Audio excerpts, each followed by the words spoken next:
Pay attention if you're traveling in the United States with any large sum of cash. It's not illegal to do so, but the DEA and TSA, they're banking on you doing it so that they can steal your money and you can fight for it in court, like our good man Kermit did. Check this shit out. It's called civil asset forfeiture, and according to the ACLU, thousands of people are stopped and stripped of their money each year by U.S. law enforcement. Investigator Brendan Keefe goes in depth with a Louisiana grandfather and church deacon who, after having his life savings taken by drug agents at the airport, fought the government to get what was rightfully his returned. Kermit Warren is back on the road to recovery. His fight with the government finally in the rearview mirror. What does this truck mean to your livelihood? Everything. Without this, I can't make my money. I can't feed my family. It wasn't a hurricane here in New Orleans' lower Ninth Ward that took his life savings. DEA agents seized his $28,000 at the airport in Columbus, Ohio. They said we were notified that you had a lot of cash on you. I said, what is it against the law for me to travel with cash? I'm up here to purchase a truck. The pandemic took Kermit's job as the shoe shine man at a New Orleans hotel. So he and his son decided to start a towing business. They found this used truck for sale in Ohio and flew there with the cash to buy it. But they decided it wasn't the right truck for them. I said, I'm not going to get this vehicle. We're going to go to the airport. We're going to fly back to New Orleans. With the money. With the money.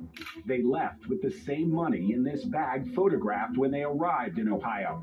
On the way home, Kermit told TSA at the Columbus airport he had a large amount of cash, and court records show that TSA informed the DEA agents, who seized the money without finding drugs. I wasn't arrested. I wasn't charged with any kind of crimes or anything. All they wanted to do was take my cash and send me back home. They didn't have to prove you were a drug dealer. You had to prove you weren't a drug dealer. That's correct, sir. I said, if you don't believe me, we have the number to the gentleman who we're going to buy the vehicle from.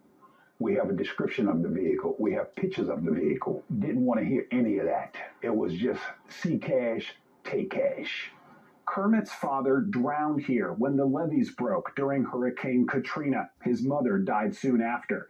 They didn't have much, but what they had, they left to their son. And Kermit says that inheritance was among the money the DEA seized. Most of it was my life savings.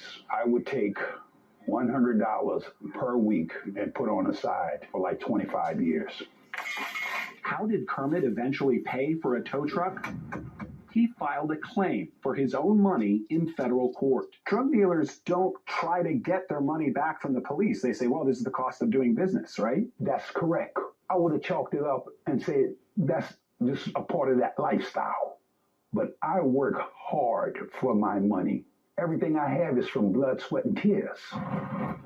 Now he's back in the driver's seat here in New Orleans, the sun setting on the case after the nonprofit Institute for Justice represented him for free, and federal prosecutors agreed to drop the case and return his money. What was it like when the government gave you every single penny back? How did that feel? I knew I would get it back because I know one thing, I was innocent.